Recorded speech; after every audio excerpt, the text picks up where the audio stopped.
ಪಾಂಡುರಂಗನ್ ಕೊಟ್ಟು ಕಳ್ಸಲ್ಲ ಸಕ್ಕು. ತುಂಬಾ ಅಮಾಯಕಿ ನೀನು.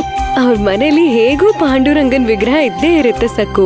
ಒಂದ್ ವೇಳೆ ಇಲ್ಲ ಅಂದ್ರೆ ನನ್ ಪಾಂಡುರಂಗನ ನೋಡ್ದೆ ಇರೋಕ್ಕಾಗಲ್ಲ ಅಮ್ಮ. ಅವಳಿಗೆ ನೀನೇ ಬುದ್ಧಿ ಹೇಳ್ಬೇಕು. ಅವಳನ್ನು ಒಪ್ಸೋದು ಅಷ್ಟು ಸುಲಭ ಅಲ್ಲ, ನನ್ನ ಕೈಲಿ ಆಗಲ್ಲ ಉಮಾ. ನಿಮ್ಮ ನಿರ್ಧಾರ ಏನು ಅಂತ ಬೇಗ ಹೇಳಿದ್ರೆ ಚೆನ್ನಾಗಿರುತ್ತೆ ಶಿವಪ್ಪ ಅವರೇ. ನಮಗಷ್ಟೊಂದು ಸಮಯ ಇಲ್ಲ. ಇದು ನಮ್ಮ ಗುರುಗಳ ಆದೇಶ. ಈಗ ನಾವು ಕೆಲವು ಮುಖ್ಯವಾದ ವಿಷಯಗಳನ್ನ ಮಾತಾಡೋಣ. ಮದುವೆ ಅಂದಮೇಲೆ ಕೊಡೋದು ತಗೊಳ್ಳೋದು ಇದ್ದೇ ಇರುತ್ತಲ್ವಾ. ನಿಮ್ಮ ಸ್ಥಿತಿಗತಿಗಳ ಬಗ್ಗೆ ನಮಗಷ್ಟಾಗಿ ಗೊತ್ತಿಲ್ಲ. ನೀವು ನಮಗೆ ವರದಕ್ಷಿಣೆ ಕೊಡಬೇಕಾಗಿಲ್ಲ. ನಮಗೆ ನಿಮ್ಮ ದುಡ್ಡಿನ ಅವಶ್ಯಕತೆ ಇಲ್ಲ. ನಮ್ಮ ಮನೆಯಲ್ಲಿ ಕನಕ ವರ್ಷ ಸುರಿತಿದೆ. ಬಾಬಾ ದಯೆಯಿಂದ ನಮಗ್ ದುಡ್ಡಿನ ಕೊರತೆ ಇಲ್ಲ.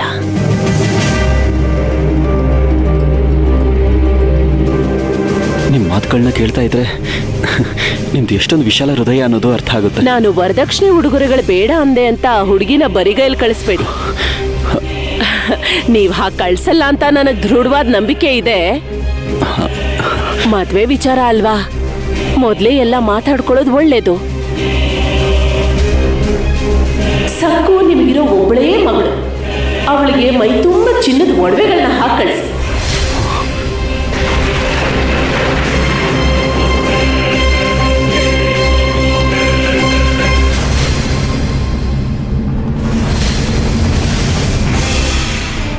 ಇನ್ನೊಂದು ಮುಖ್ಯವಾದ ವಿಷಯ, ನಮ್ಮ ಅಂತಸ್ತಿಗೆ ತಕ್ಕ ಹಾಗೆ ಅದ್ಧೂರಿಯಾಗಿ ನೀವು ಮದುವೆ ಮಾಡಬೇಕು ಅಷ್ಟೇ.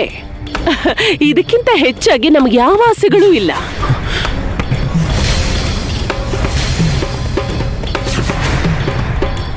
ನಿಮ್ಮ ನಿರ್ಧಾರವನ್ನ ಬೇಗ ತಿಳಿಸಿ.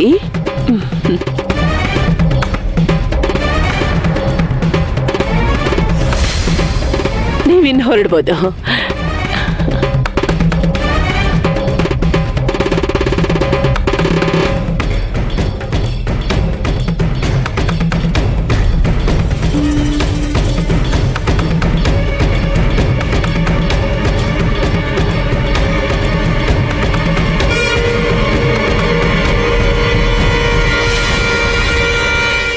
ಅಮ್ಮ, ಅದೇನಂದ್ರೆ ಅಲ್ಲಿ ನೀವಿರಲ್ಲ, ಪಾಂಡುರಂಗ ಇರಲ್ಲ, ನನ್ ಸುತ್ತಲೂ ಎಲ್ಲ ಹೊಸ ವ್ಯಕ್ತಿಗಳಿರ್ತಾರೆ. ಯಾವಾಗ್ಲೂ ನಾನು ಅಲ್ಲೇ ಇರ್ಬೇಕು ಅಂದ್ರೆ ಹೇಗೆ ಅಮ್ಮ? ಇದೇ ತಾನೇ ನಮ್ಮನೆ. ಪ್ರತಿಯೊಂದ್ ಹೆಣ್ಣಿಗೂ ತವ್ರ ಮನೆ, ಅತ್ತೆ ಮನೆ ಅಂತ ಇರುತ್ತೆ. ಹೊಸದ್ರಲ್ಲಿ ಹಾಗೆ ಅನ್ಸುತ್ತೆ, ಅದು ಬೇರೆ ಮನೆ, ಅಲ್ಲಿ ನಮಗ್ ಯಾರು ಗೊತ್ತಿಲ್ಲ ಅಂತ. ಆಮೇಲೆ ಅಭ್ಯಾಸ ಆಗೋಗುತ್ತೆ. ಆಮೇಲೆ ಯಾವತ್ತಾದ್ರೂ ತವ್ರ ಮನೆಗ್ ಬಂದ್ರೆ ಏನಂತಾರೆ? ಬಂದು 2 ದಿನ ಆಗೋಯ್ತು, ನಾನು ನನ್ ಮನೆಗ್ ಹೋಗ್ಬೇಕು ಅಂತಾರೆ. ಏನು?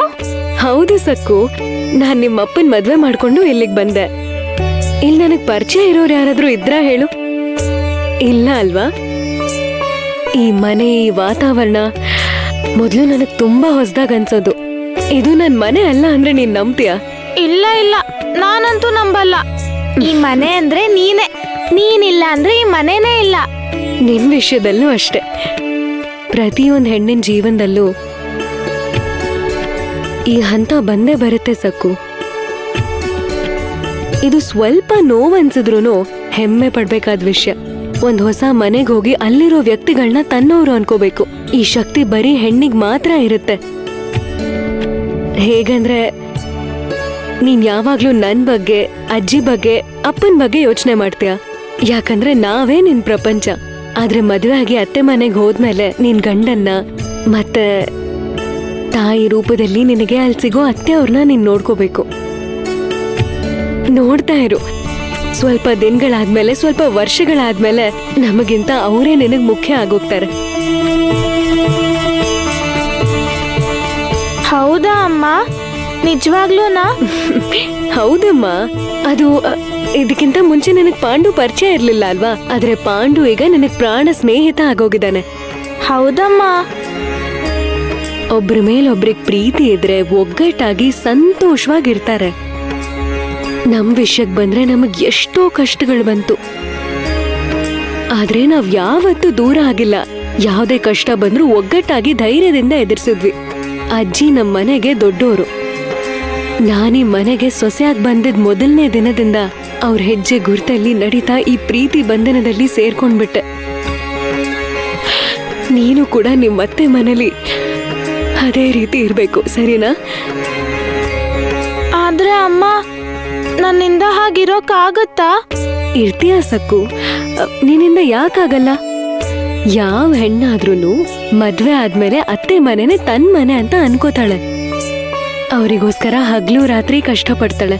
ಆ ಕುಟುಂಬನ ತನ್ ಕುಟುಂಬ ಅಂತ ಅನ್ಕೊಂಡು ಅವರೆಲ್ರಿಗೂ ಪ್ರೀತಿ ಹಂಚ್ತಾಳೆ. ಮಕ್ಕಳನ್ನ ಹೆತ್ತು ಬೆಳೆಸಿ ಸಂಸ್ಕಾರ ಕಲಿಸ್ತಾಳೆ. ಅದಾದ್ಮೇಲೆ ಸ್ವಲ್ಪ ದಿನಕ್ಕೆ ನಂದಲ್ಲ ಅನ್ನೋ ಆ ಮನೆ ಅವಳಿಗೆ ಸ್ವಂತ ಆಗೋಗುತ್ತೆ.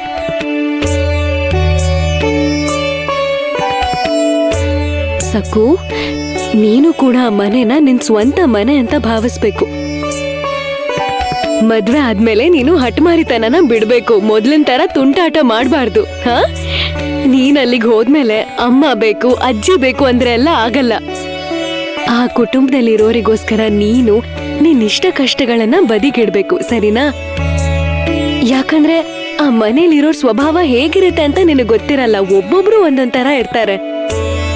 ನೀನು ಗೃಹಿಣಿಯಾಗಿ ಆ ಮನೆ ಕಾಲಿಡ್ತಾ ಇದ್ಯಾ, ಹಾಗಾಗಿ ಅವ್ರೆಲ್ರಿಗೂ ಮರ್ಯಾದೆ ಕೊಡ್ತಾ ಪ್ರೀತಿಯಿಂದ ಇದ್ದು ಅವ್ರ ಇಷ್ಟಾನುಸಾರ ನಡ್ಕೋಬೇಕು. ಅಮ್ಮನ ಹತ್ರ ಹಠ ಮಾಡಿದ ನೀನ್ ಅಲ್ಲಿ ಮಾಡ್ಬಾರ್ದು. ಕಷ್ಟ ಅನ್ಸಿದ್ರು ಕೂಡ ಸಂತೋಷವಾಗೇ ಇರುತ್ತೆ.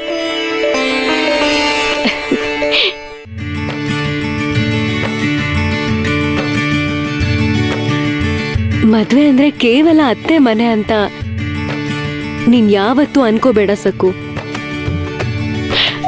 ನಿಮ್ಮ ಅಜ್ಜಿ ಮತ್ತೆ ನಾನು ಅತ್ತೆ ಸೊಸೆ, ಹೌದಲ್ವಾ? ಆದ್ರೆ ಇವಾಗ ನಾವು ತಾಯಿ ಮಗಳಾಗ್ಬಿಟ್ಟಿದೀವಿ. ನೀನೇ ನೋಡ್ತಾ ಇದೆಯಾ ಅಲ್ವಾ? ನಿನ್ ವಿಷಯದಲ್ಲೂ ಅದೇ ಆಗತ್ತೆ. ಅತ್ತೆ ಅವ್ರನ್ನ ನೆನೆಸ್ಕೊಂಡು ಭಯ ಪಡಬಾರ್ದು. ಆ ಹೊಸ ಮನೆನ ನಿನ್ ಮನೆ ಮಾಡ್ಕೋಬೇಕು. ನಿನ್ ಸ್ವಂತ ಮನೆ ಆಗಿ ಬದಲಾಯಿಸ್ಕೋಬೇಕು.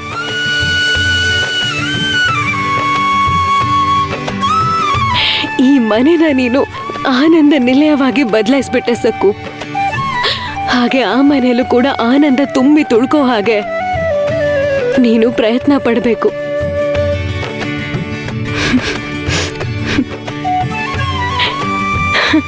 ಅದಾದ್ಮೇಲೆ ಸ್ವಲ್ಪ ದಿನ ಆದ್ಮೇಲೆ ನನ್ನ ನೋಡೋದಕ್ಕೆ ತವ್ರ ಮನೆಗಂತ ಬಂದಾಗ ನೀನು ರಹಸ್ಯವಾಗಿ ನನ್ನ ಕಿವಿಯಲ್ಲಿ ಬಂದು ಹೇಳ್ತೀಯ, ಅಮ್ಮ ನೀನ್ ನನಗೆ ಹೇಳಿದ್ದೆ ಅಲ್ವಾ, ನಮ್ಮ ಮನೇಲಿ ಅದೇ ರೀತಿ ನಡೀತಾ ಇದೆ, ನಾನು ಸಂತೋಷವಾಗಿದ್ದೀನಿ ಅಂತ್ಯ.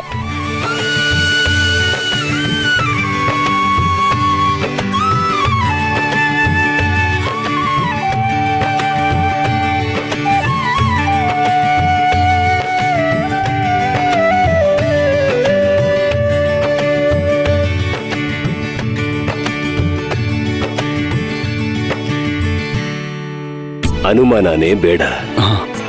ಆ ಶ್ರೀಧರ್ ರಾವು ತುಂಬಾ ಒಳ್ಳೆ ಮನ್ಸಿರೋ ವ್ಯಕ್ತಿ, ಪಾಂಡುರಂಗನ ಪರಮ ಭಕ್ತ. ಹೇಳ್ಬೇಕು ಅಂದ್ರೆ ದಿನ ಪೂರ್ತಿ ಅವರು ಪಾಂಡುರಂಗನ ಧ್ಯಾನದಲ್ಲೇ ಇರ್ತಾರೆ.